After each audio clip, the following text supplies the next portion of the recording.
పల్లీల కారానికి కావాల్సిన ఐటమ్స్. ఫస్ట్గా 1/2 కేజీల సగం పల్లీలు, ఒక 20 గ్రామ్స్ నువ్వులు, ఒక 10 to 20 మిరియాలు, జీలకర్ర, ఎల్లిపాయలు, కారం, కరివేపాకు, రాళ్ళుప్పు. వీటితో మనం ఇప్పుడు ఎలా తయారు చేయాలనేది చూద్దాం. స్టవ్ వెలిగించుకోవాలి. కొంచెం హెవీ మంట కాకుండా మీడియం ఫ్లేమ్లో పెట్టేసుకొని ఫస్ట్గా వేయించుకుందాం.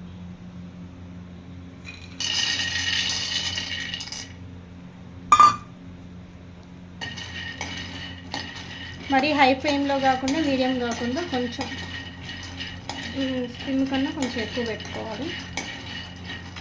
రెడీ. పల్లీలని అవి మంచిగా కొంచెం గోల్డెన్ కలర్ వచ్చేలాగా పల్లీలు వేయించుకోవాలి. గోల్డెన్ కలర్ అంటే బాగా మాడిపోవడం కాదు. పల్లీలు ఎలా వేగాలంటే టేస్ట్ రావాలంటే ఇట్లా పగలాలన్నమాట. అన్ని పల్లీలు కూడా ఇట్లా పగలాలి. మరీ మాడిపోతే టేస్ట్ ఉండదు అనమాట. దీనికి కూడా అట్లా వేసుకుంటే బాగుంటుంది. ఇంకా చూసారా ఇట్లా సౌండ్ వస్తుంది, అట్లా రావాలన్నమాట పల్లీలన్నీ. ఇంకా ఇట్లా పల్లీలన్నీ కూడా మంచిగా పగిలి మంచిగా బొంగుగా అయినాయి అన్నమాట. ఇప్పుడు మనం దించేసుకోవాలి. సిమ్లో పెట్టేసుకొని రెడీ.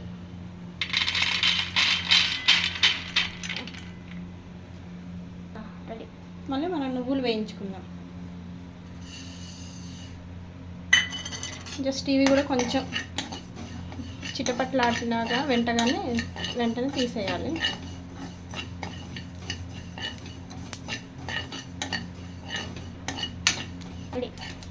ఇలా చిటపిట అనగానే బంద్ చేసుకోవాలి లైట్గా. అన్నీ మంచిగా వేగా చేశారు. ఇవి కూడా ఇట్లా కొంచెం ఇట్లా గోల్డ్ రంగులోకి రావాలి.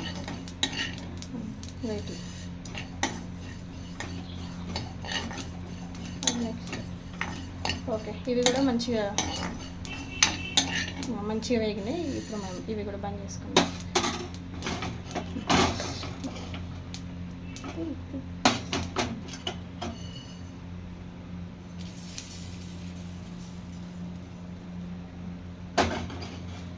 నెక్స్ట్ మిరియాలు, ఇవి కూడా కొంచెం లైట్గా వేడి చేసుకోవాలి.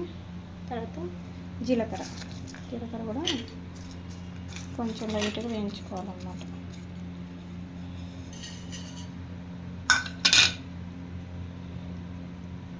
ఇవి లైట్గా వేయించుకోవాలి. లైట్గా వేడైనా చాలన్నమాట.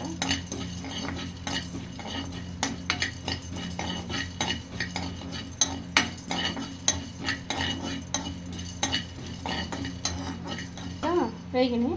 ఇట్లా పోసుకుందాం.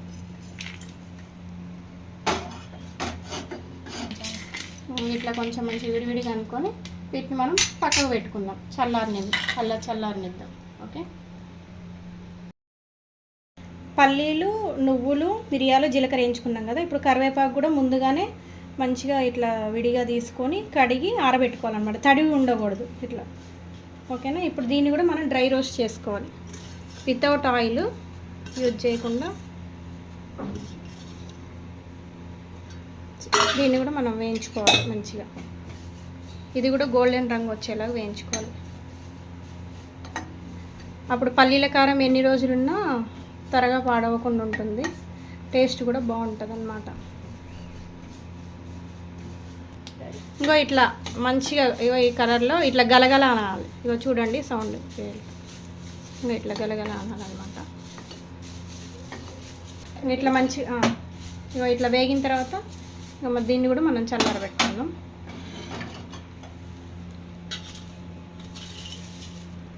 అట్లా సౌండ్ రావాలి. దీన్ని కూడా చల్లారబెట్టుకుందాం. Okay, ready. ఇలా మంచిగా చల్లారని మనం మిక్సీ చేసుకుందాం.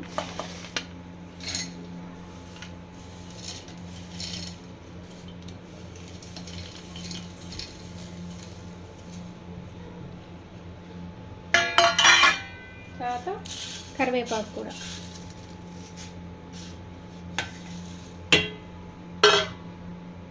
తర్వాత కల్లుప్పు 1 స్పూన్ అంతా, తర్వాత ఎల్లిపాయలు,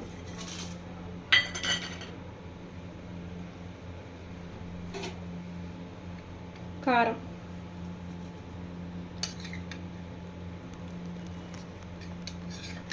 ఒక 3 టేబుల్ స్పూన్ అంతా.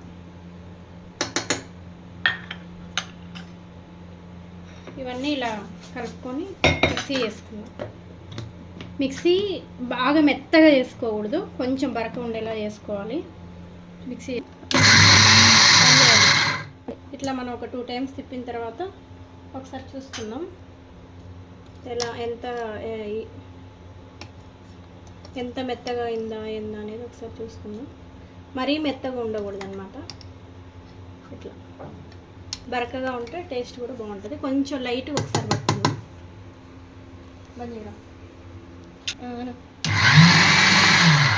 రెడీ. ఇలా చాలన్నమాట. ఇట్లా ఇంత బరకగా చాలు. ఒకసారి తీసుకుందాం.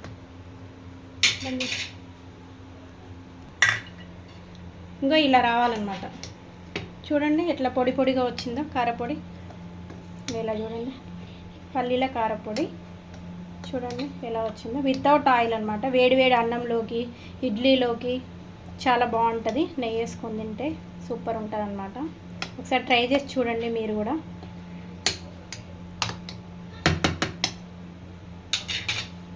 రెడీ.